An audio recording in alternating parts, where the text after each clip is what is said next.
Ooh. And There you are. and hang on a second. And I was in a tailoring class. My tailoring tutor said to me, you know, Stephen, unless you get some extra help, you'll never improve. And there were many, it sounds so sexist, but there were many girls there who could sew, and there were very few boys, and the others were mature students. They were at least 25. And I became a tailoring intern at his couture house, which was a place called La Chasse, which is where Hardy Amy's had been in the 40s and 50s. And it was run by a man called Peter Lewis Crown. And I became sort of a tailor's apprentice during the summer holidays. I was the only person I knew who was doing internships. How the world has changed. But next to the tailoring workroom was a millinery workroom. And I asked for a transfer, had to make a hat over the weekend out of a box of cornflakes and an old blouse of my sister's and a plastic rose. And I had a bit of a eureka moment. And after the Monday, I realized that was the thing I loved. I'd always loved making things, always loved making things. And this was making something which could put on your head, and frankly was less terrifying than dressmaking. I just couldn't cope with all those yards and yards. I'll show you my yards and yards, meters and meters of fabric. No, stick with yards, Stephen. That's absolutely fine. Good for our American friends, anyway. Okay, so as you say, it was a bit of a eureka moment. And I love this description of, you know, a cornflakes packet and a fair bit of material from your sister. And I believe the petrol station also played a great part in it. Well, this is that I mentioned plastic rose. Now, for those of you who would remember, you might remember that in the 60s, when you bought, it was almost like being sort of member of a Tesco club or something like that. When you bought petrol at a petrol station, ladies would be given some plastic flowers and men would be given whiskey tumblers. Can you imagine that happening now? And so my mother still had, in the mid-70s, some of these plastic roses left over because they were made of a sort of a plastic that long after we're dust, they're still going to look exactly the same. So that's what I stuck on this hat. And the head of the millinery workroom thought it looked very modern. I didn't realize that flowers on hats were supposed to be made out of silk or maybe cotton, if it was a summery one. Right. But I was accepted into the workroom, and I can't say I didn't look back. In fact, Shirley Hex, who was the head of the workroom, said to me after I'd been there about a week, Stephen, if your hands moved as fast as your mouth does, the hat would be finished by now. And literally, I did not say another word for the rest of the summer. But I was still doing fashion at St. Martin's. And when I left, I mean, I showed in a fashion show and showed clothing. I mean, they all had hats as well. But as they say in America, my major was still women's wear. Right. Okay.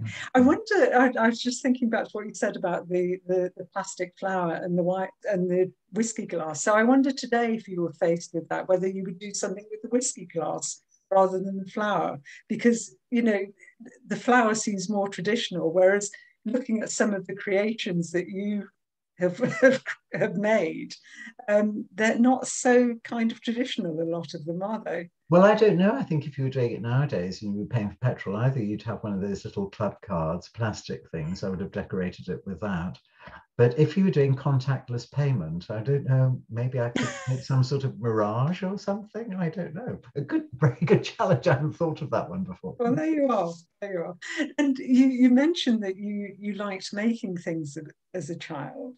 And I believe you devised a pulley system for opening your curtains without getting out of bed. Yes. I mean, I grew up in a small seaside town, sort of Hoylake and West Kirby in the Wirral Peninsula.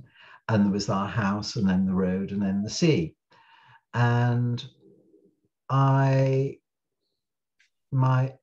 don't know why. I mean, why do people turn out the way they do? I sort of lived this fantasy world. I don't know if I was dissatisfied with my surroundings. Certainly looking back, a house overlooking this, and I did love the sea and the seascape and the weather coming in and boats going past and seagulls and all of that, yes, that was influential. And certainly in later life, I know that's really part of my design ethos. But I sort of made this fantasy world where, not where I was king or whatever, but things were different to the daily life of my parents and my elder sisters. It was, I think, sort of wanting to create a fantasy, certainly something that I had literally age 5. I mean, I remember it. And the idea of, yes, I had a pulley system for opening and closing the door from my bed and opening and closing my curtains, because I thought that was the modern way. I mean, of course, it was the mid-60s, so everything was being automated. So I guess that was my own version of a dishwasher or something, or a washing machine, probably. And still, I love mechanics. It's strange when you're growing up, especially when I was growing up as a punk, you tend to think that, you're finding your own way, you're becoming your own person, you're not following your parents, but ultimately you realize that genetics are stronger than anything. And my father was an engineer, and I know that so much of hat making is engineering because you're working against gravity. And my mother was a housewife, but she was also a fervent gardener, which is very difficult, basically on top of a sand dune, which is where we lived. You had to become quite an expert. So line and color and mechanics and everything was sort of combined, and with sort of this weird fantasy life that I had as a child. That's what makes my hats from the very beginning and still now. Wow. So you moved from the Wirral, from this the sea and the coast, etc., and you moved down to London, and yes. you were at college there. So when did your big break come? When did you first get that opportunity? What brought you into public notice? I think I had big breaks all along. I don't know, it's strange. When I talk to students, you say, well, you have to work hard, you have to knock on people's door because they won't knock on yours. You have to be lucky, but you can make your luck, all those different things. But big breaks, I think probably my first biggest break, and it was quite extraordinary. Yes, I was going through college and I loved fashion, but I also sort of wanted to go to the party. Not unusual. Always did, always did, or always do. I mean, fashion and hats is about communication. Appearance is about communication. I love this idea of communication in a fun atmosphere. And, what's the purpose of the hat? To give you a good time, make you happy. Yeah. Of course, some hats to protect you, but essentially the purpose of it is to, you have a wonderful time, you feel prettier, you feel more handsome, whatever. But so I had started, I was going out to clubs and pubs and different things when I was at college, and I started going to this place called the Blitz Club. Mm-hmm. Slightly younger friends of mine, a couple of years, when you're 20, somebody who's 18 is like a child. And yes. Completely embarrassing. And somebody, if you're 20 and somebody who's 25 is sort of ancient and should put themselves out of their misery, frankly. But, but I was very interested in these people who were slightly younger, and they were all going to this club. And so I was taken along there, and I met one of the guys, the guy who was running it, called Steve Strange, who then became the singer in Visage, and did the famous record Fade to Grey, and many others as well. And I started to make hats for him, and he was really my first paying client. Apart from my mother, I had made some hats for my mother to wear to church, and she paid me for them as well. She knew I had to pay my phone bill or my gas bill or whatever, so she would order hats when she knew I'd run out of money. Oh, bless her. Well, that's something very fortunately some parents do, and I was very lucky that they did. So Steve actually had a day job, and he worked in a shop called PX, and they just moved into a new shop in Endell Street in Covent Garden, and Yeah. they were using the ground floor, but not the basement. And he'd said to me, I left college in the May, I guess it was May or June, and this was during the summer. And there was a year, 9 months of not doing much in particular, trying to pay off my loans, working for my father, having to move out of London. And Steve said, well, they're not using the basement. Would you be interested in opening a hat shop in the basement of their shop? And this was within a year of leaving college. Wow. So it was on the 1st of October, 1980. Suddenly, obviously I was making hats beforehand. I had this little shop, but I had no business strategy. I just made a lot of hats, sketched them all, and we had an opening party. And literally, it was the size of a postage stamp, not like Monsieur Dior's grand salon, which is behind me at the moment. It was the size of a postage stamp, down a very narrow wooden staircase. I mean, don't say fire risk or anything like that. There was no health and safety then. Yeah, no health and well, there was, but it was no. different now. And some friends of mine had organized the opening party, and they'd invited about 250 people. And it was lucky that it was a nice day and everybody could go to the pub down the road. And that was suddenly I had this little shop. I had no proper work room, nothing like that. And we sold hats. I mean, this was the incredible thing. And my friend Kimbo and I sort of worked together. And from day one, I started to sell hats. And a Piaggi from Italian Vogue came down, and the film star Divine came down, John Waters. And we had a few Russian ladies who worked in Park Lane as well, who were gorgeous and beautiful. And we had the wife of the governor of Bank of England as well. So quite a variety. Absolutely. And it's the variety which is a wonderful thing. And if I had to make ascot hats all the time, I go nuts, because I love making a baseball cap, or I love making a hat for a fashion show for another designer. It's the variety which keeps my sort of spark alive after having made hats for 41 years, Gosh, Stephen, I kind of digress a little bit. So I follow you on Instagram, and I don't want that to sound stalkerish, but I'm just very interested in your work. Thank you. And recently, you posted a wonderful video of you with Maria Grazia Curie in Greece and the fisherman caps. And again, I was just fascinated to see how you were inspired by these traditional caps. Well, I think that, if you're a milliner, you can't deny the past.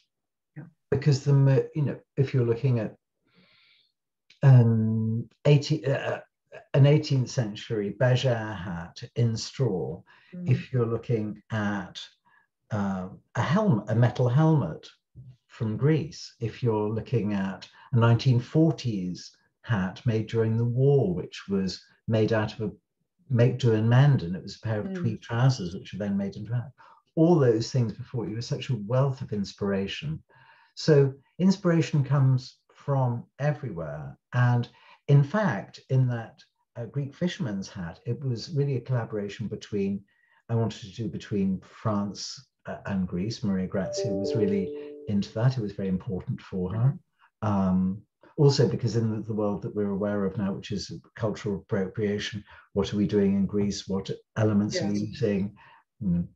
Elgin marbles, all of that. So, for example, when we do a hat, which is such a symbol of culture, such a symbol of Greece, and when you think of that Greek fisherman's hat, it went around the world in the early 60s on the head of Aristotle Onassis. Yes.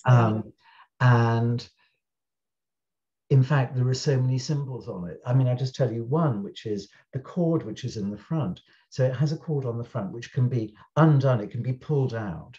And this can be used as a tourniquet instantly that you have there if you cut yourself. It also can be used to put around your neck, because if you're at sea and it's rough, it means if your hat blows off, it won't blow away. And in fact, what would happen is the seamen would come back to port, and those knots would be put in again by their wives or their girlfriends. So it actually became a symbol of love, and a symbol of family and home and contentment and all those different things.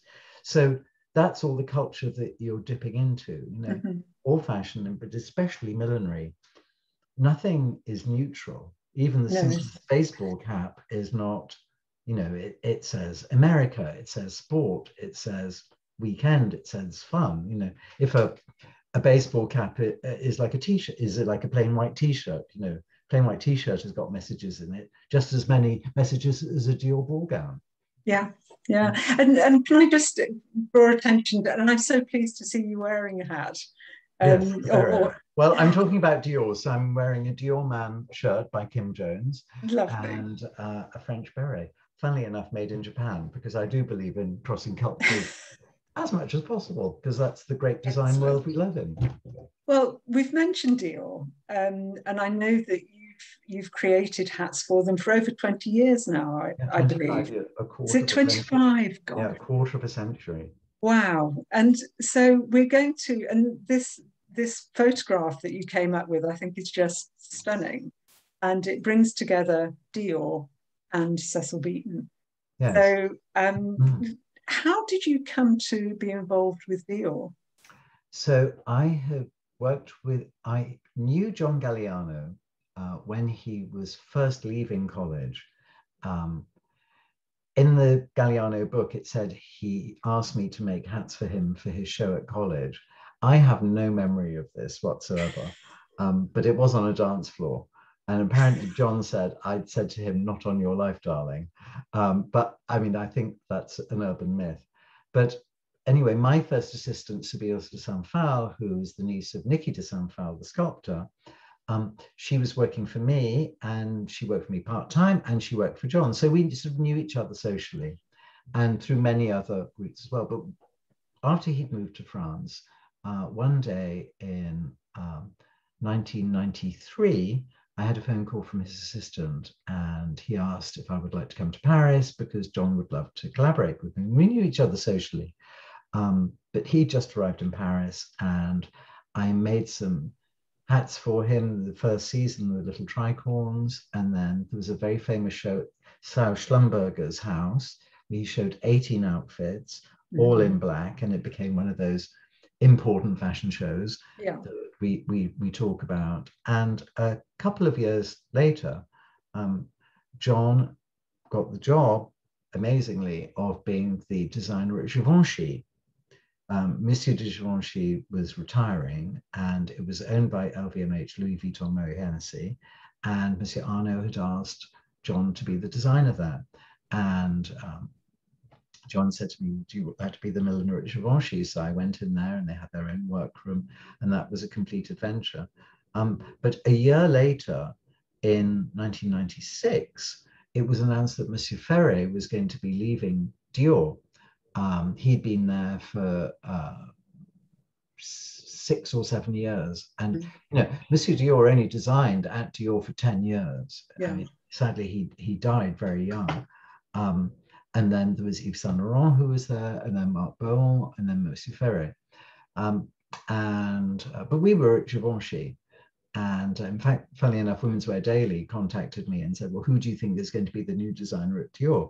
And I said, oh, Jean-Paul Gaultier, because he's the one person who has got the range and experience.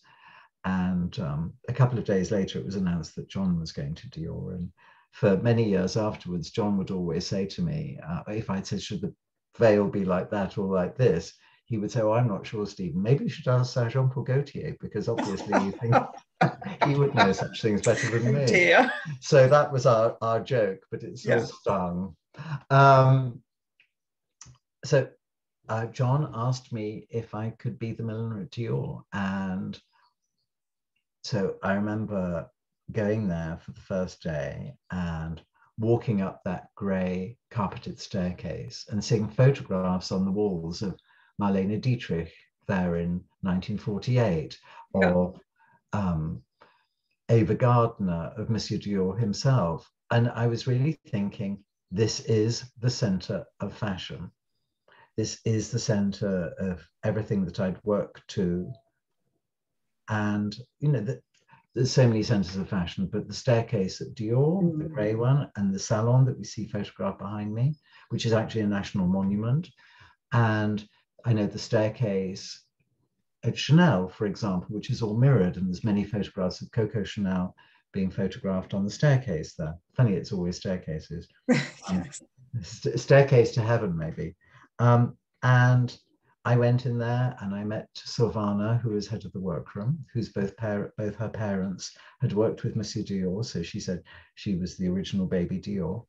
And that was 96. And funnily enough, the first thing we had to do was not a collection, was make hats for the Catherinettes. Oh, yes. Can you explain about the Catherinettes? Catherinettes, a very strong French tradition. Basically, girls who are 25 and unmarried become Catherinettes, and they celebrate St. Catherine's Day, and boys who are age 30 become St. Nicholas. And on the St. Catherine's Day in November, they become sort of queens for the day, queens and kings for the day. And they're given presents by their company that they work for.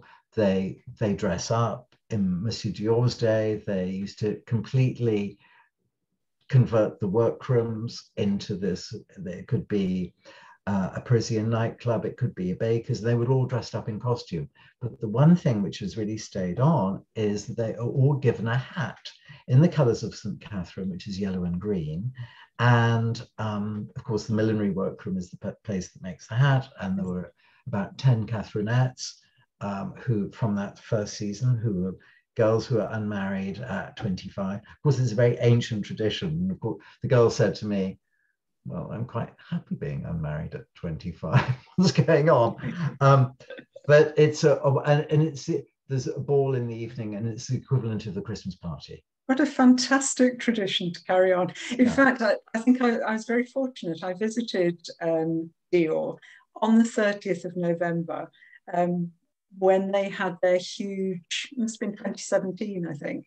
And the Catherinettes, there were a group of them wearing your hats. Right, yes, all in which yellow was and just green. Marvellous. Yeah. I remember when Ralph Simmons was his designer at Dior, and I did some hats, some sketches and everything. And he said, yes, they're very nice hats, but not yellow and green. Why have you done them in that? We should do them in grey. I said, well, they have to be in yellow and green. And he was saying, I think yellow is for hope that you're going to find a husband, and green is for fidelity or something like that.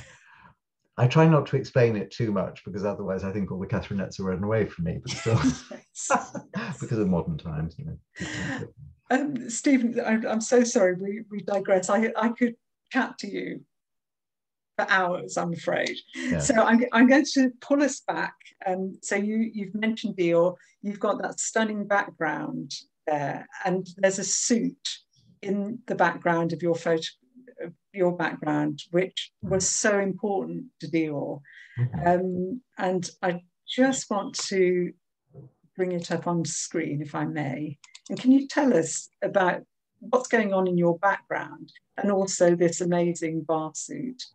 Well, the bar suit, before Dior created his own house, he was the designer at a house called Lucien Lelong, and he had already worked on the idea of a cream jacket with a black skirt. And there were some photographs of that. But this became the cornerstone, really, of his first collection. And funny enough, it wasn't a big ball dress. It was actually this, because he really believed in silhouette and how this silhouette emphasized the bust, femininity, this beautiful shape. You know, it harkened back to his mother being dressed in a Belle Epoque dress.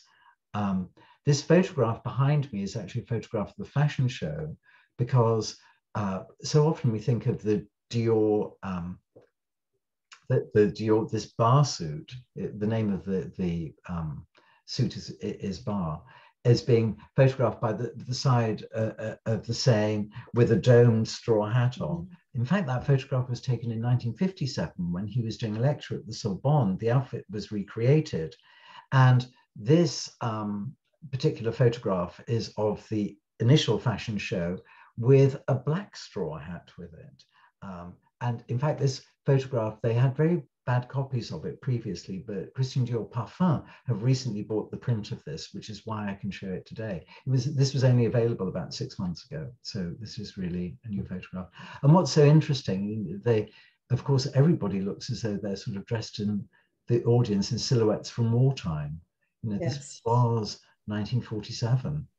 It's extraordinary, and this sort of voluptuousness and romantic idea absolutely captivated people around the world. It was seen as something incredibly decadent as well. But after so many years of people behaving themselves and being sensible, this was an idea of, flamboyance and frivolity. Release. Yes. Yeah. And I think there were even protests, I want to say in the United States, about the amount of fabric that was used to create that skirt. Yes, there actually are some photographs which were in Paris Match, and the ones in America with signs saying, Monsieur Dior, we abhor dresses to the floor. And I think that was in Chicago, but the ones in Paris, with a girl having her dress ripped off her. However, Silvana, who's head of my workroom, said that she thought this was a setup. Oh. And that they knew what was going on. And Paris Match was invited along to the scene. Because the great thing about Dior, he was a real publicist too. He was the first designer really who knew how to, he had an American PR, the first person in Paris to have an American, because he knew the world was changing and that fashion was going to be about communication. It was extraordinary that, within a year, he'd launched his first perfume, Miss Dior. Within 2 years, he did a fashion show in Australia. I mean, just extraordinary from the very beginning. But I've been there for a long time now, going in with John Galliano and then working with Raf Simons and now working with Maria Grazia-Curie. So it is extraordinary to see so many different visions of Dior and the huge company that it is now. Well, we're going to, again, I'd like to, if I may, just go back to some of these slides. Oh, yes.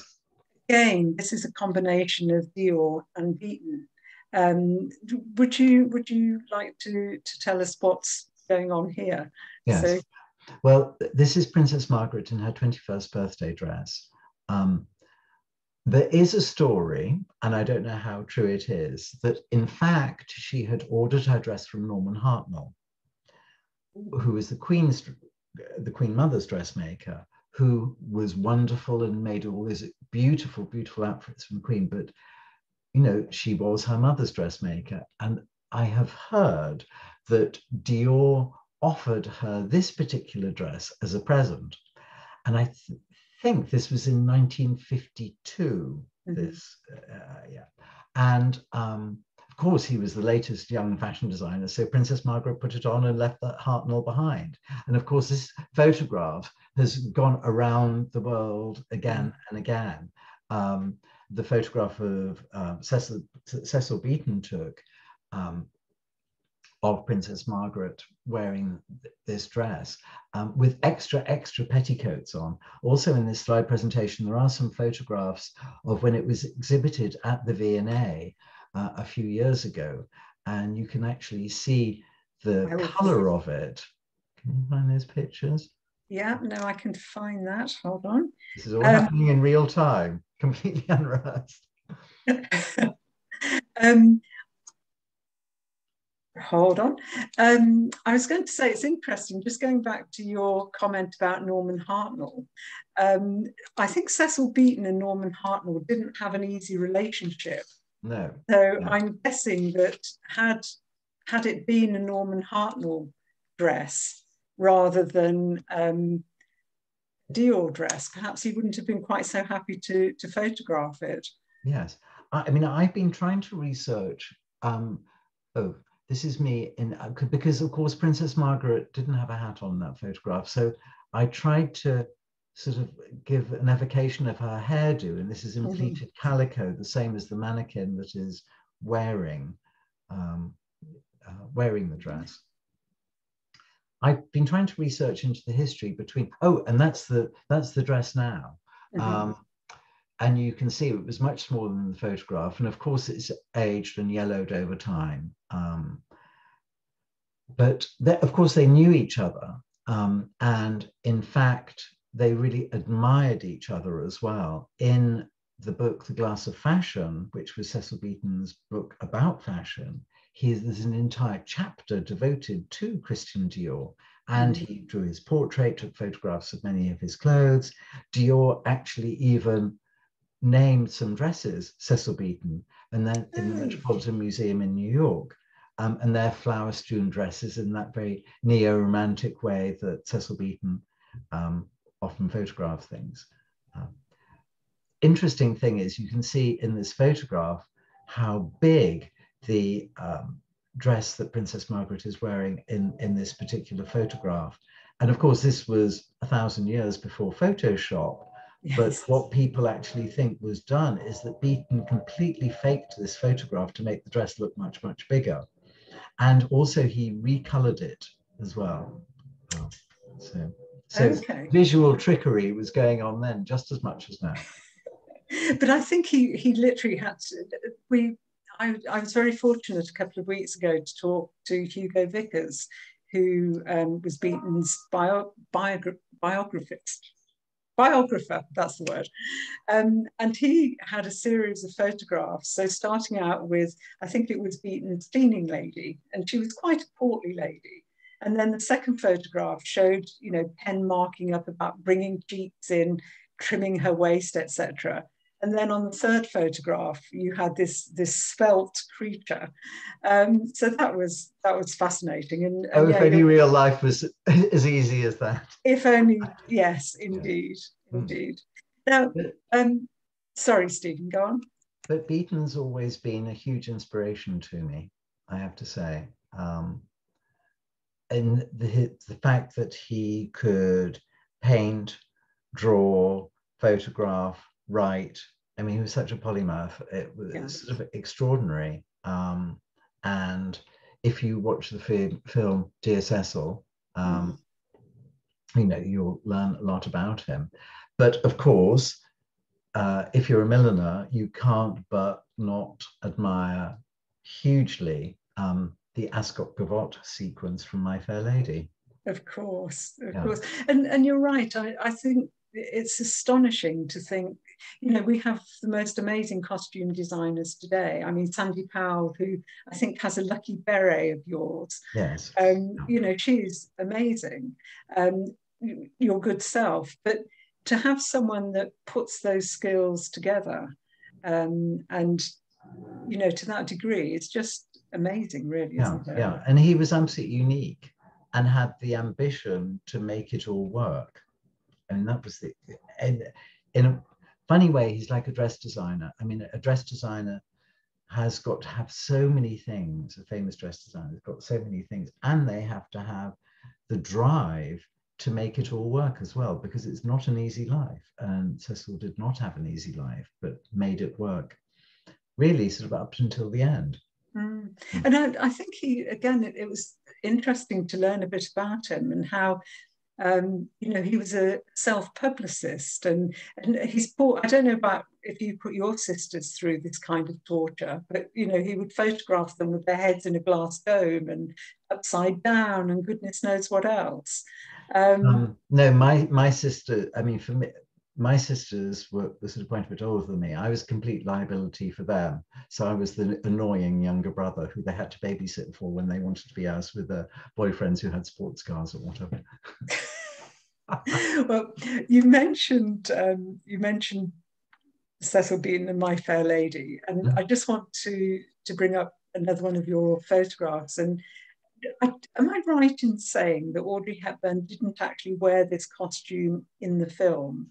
No, she didn't. And this, I think, is maybe one of the most, apart from her costume, which everybody knows is the white pure lace with the great big hat, this was the costume for the lead dancer. And this is maybe the most stylized and glamorous.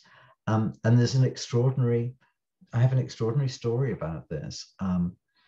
I was in 2009, I curated an exhibition called Hats and Anthology by Stephen Jones, and I lifted the name from Fashion Anthology by Cecil Beaton. Yeah. And I was wanting to research hats from all around the world. I mean, the V&A has got a huge collection of hats, but I went to Los Angeles County Museum, I went to Metropolitan in New York, I went to the Kyoto Costume Institute, the best places. And I was very lucky to have Mick Jagger as one of my clients. And his girlfriend at that point was Lorraine Scott, who became a dress designer, sadly no longer with us, but had been a stylist in Los Angeles for a long time. And I was talking about the exhibition I was working on. And she said, well, I know, I said, well, you know, the ultimate hats are from My Fair Lady. And she said, well, I know where they are. I said, what do you mean? I know where, do they still exist? And she told me a story that about 10 years previously, so this is about 2000, she was in a costume warehouse in Los Angeles, and it was a huge place like an aircraft hangar, and attached to the ceiling were these enormous canvas bags.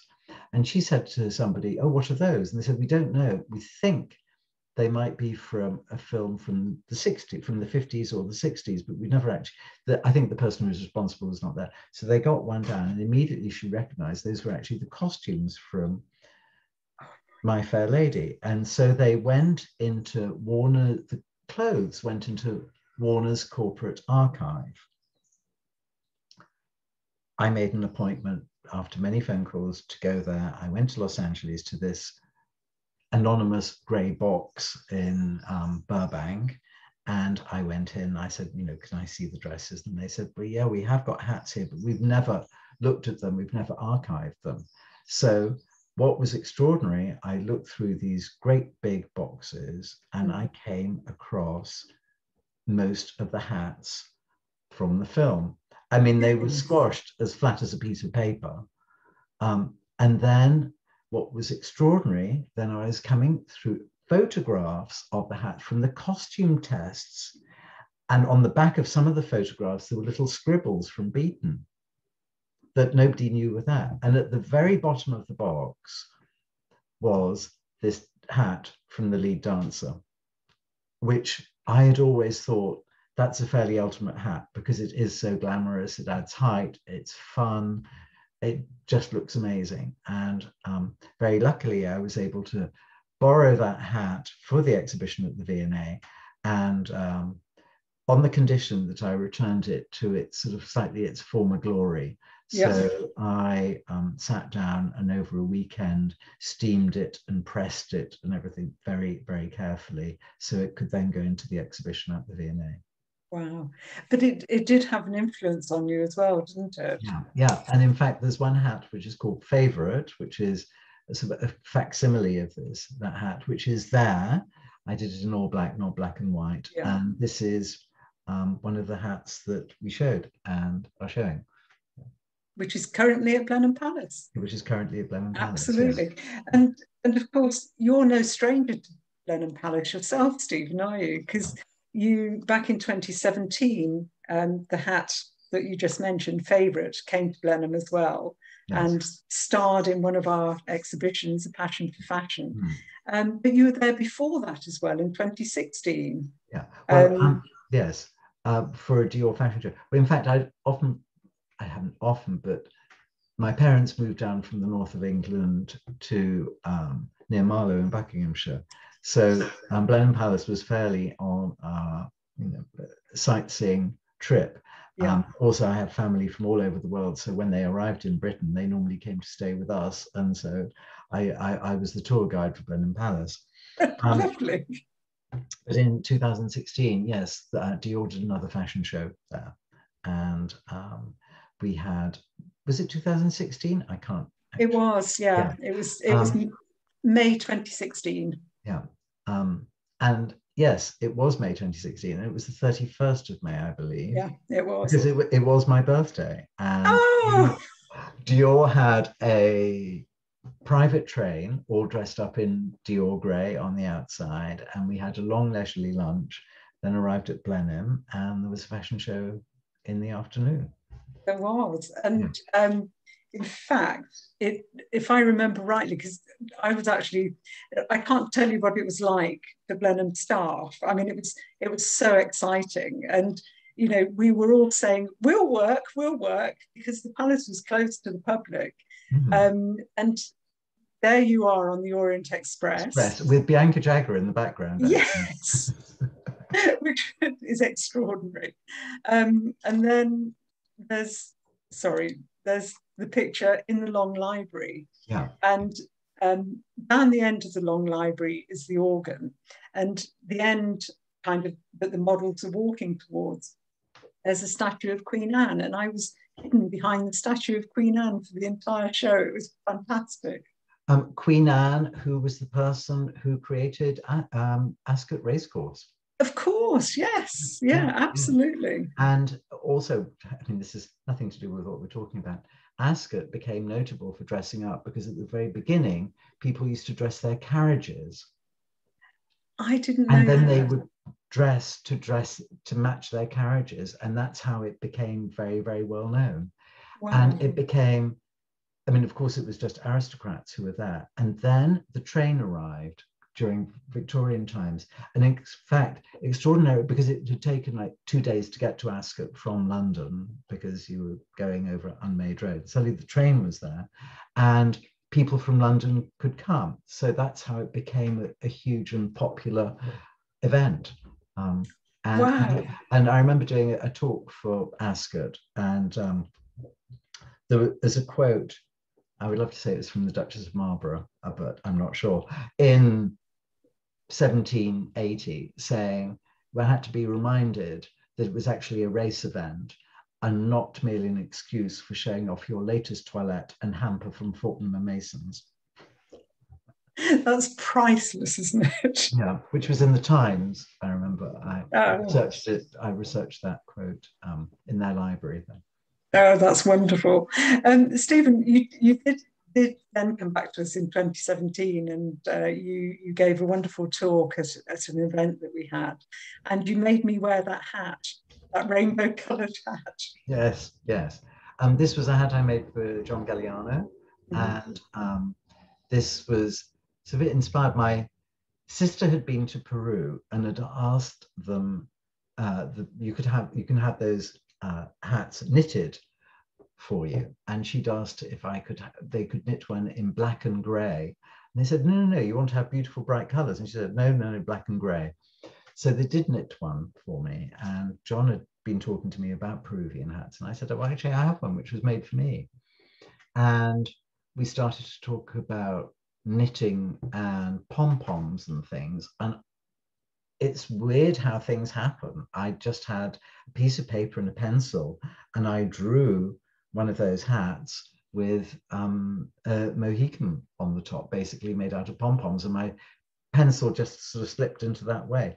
Of course, nowadays, I can't exactly remember what date it was, but I think this is about 15 years ago. Nowadays, we would never create anything like that because, well, we might do, but we'd have to approach it in a very, very different way, because of course you're taking something from different cultures, combining them, using them in a different way. So this is something that in fashion we're extremely aware of now. No, and I think in society in general, it's, you know, again, very, very different times. But it's a historical piece.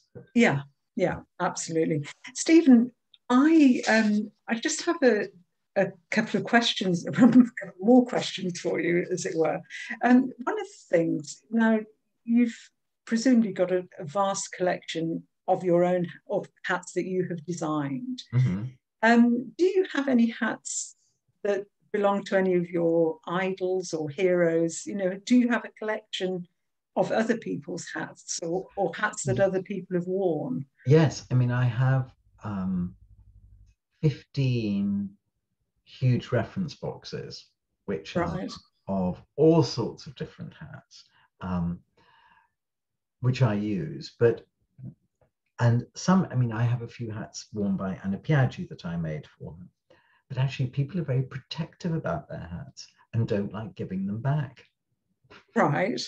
So they will send them back for repair, for example. But you know, the idea that I could get a hat back from Nicole Kidman or Rihanna or something. No, they won't let go. Hats are too Really? personal.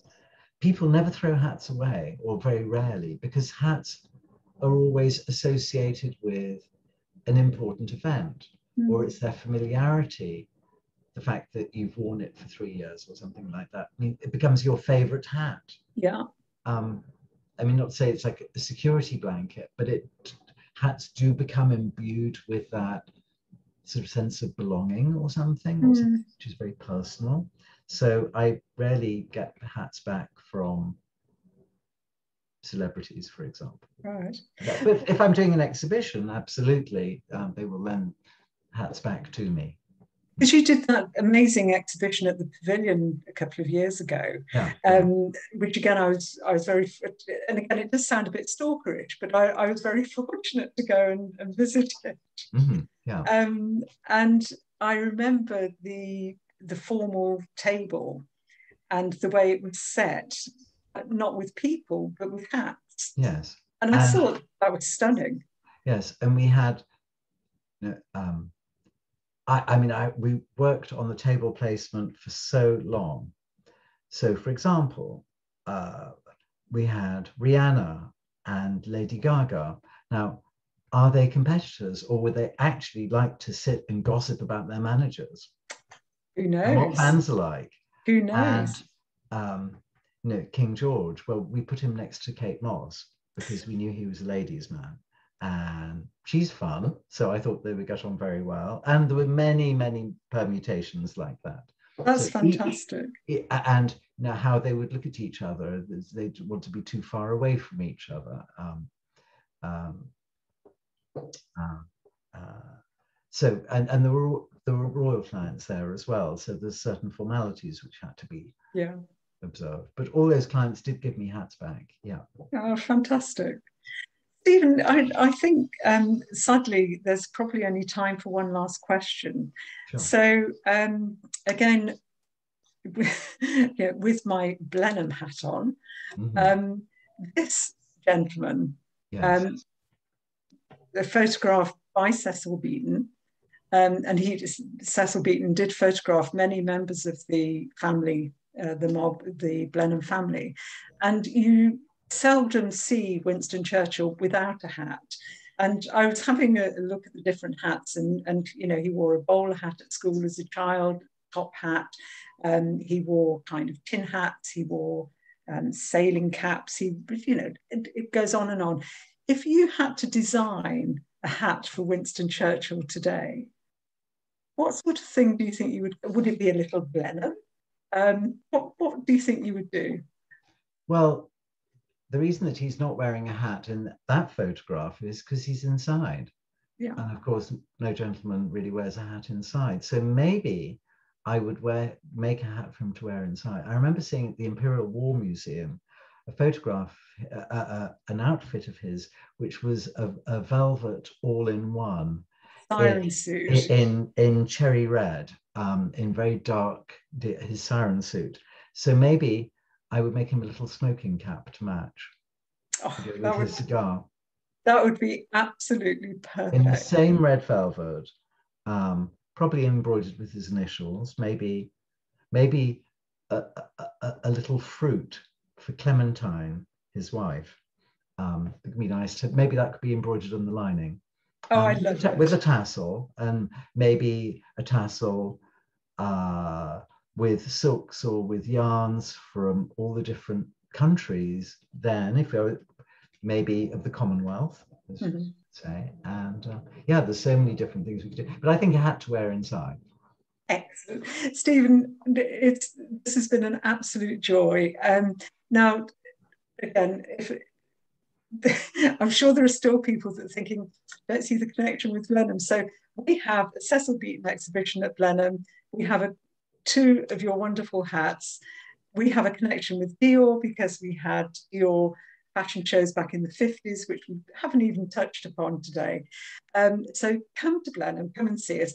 But Stephen, also, please could you tell me a little bit about your latest book? Because you showed me just briefly this wonderful book that's just come out. Well, of course, I'm actually not sitting in 1947. I'm sitting in my library at home. So with the wonders of modern technology, I'm going to stop the video and you will see the mess, which is my library. And here we are. No, that looks good. That looks good. You can see this is the book, which is called Dior Hats, from Christian Dior to Stephen Jones, because before he was dress designer, he was a hat designer.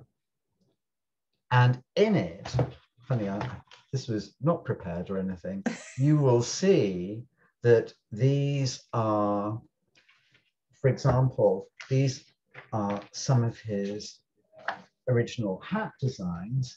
Here. Oh, wow. These are Dior's drawings. And then in the workroom at Dior, we actually made the hats. They'd never been made. Oh, really? So we made the hat. Oh, wow. And there's another one which I love here, which is this completely wonderful bow. And oh, my goodness. We made of it. So anyway. Absolutely stunning. Can I ask you one last question? Because it just came to mind. So when, if I were to commission or to ask for a dress to be made, let's say the bar suit, which is a favourite of mine, because I know that they still have the designs, they can still make that, and they would make a mannequin to my shape. Now, if you're creating a hat, do you have the same thing? Do you create a kind of head to work on that would be dimensions of my head, or not? If you were a man, yes, there is a machine called a conformateur, which actually takes the silhouette of your head and all the bumps and different things like that, because men's hats are hard. Of course, if you think of a bowler or a top hat, so that would mean that the hat was actually made in the right shape of the oval for your head. And everybody's completely different in the way that everybody looks different. But a lady's hat is normally softer. So we would just take that size. But so that would be fitted, but there's certain tricks that we can do. For example, if we make the hat too small, it means it can be higher up on the head, so that elongates the leg, so it makes you look more elegant. So this is part of what we do. It's like for the bar suit, for example, yes, you nip in the waist, but you pad above the waist on the side, so you can really give that all those little dressmaker tricks as milliner's tricks too. It's magic, Stephen. It's not trickery, it's magic. Good. Magic.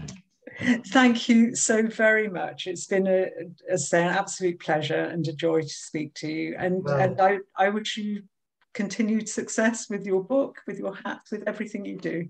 Well, I'll be down at Blenheim ASAP. You come anytime, anytime at all. Perfect. Thank you so much. Thank you. Bye-bye. Bye.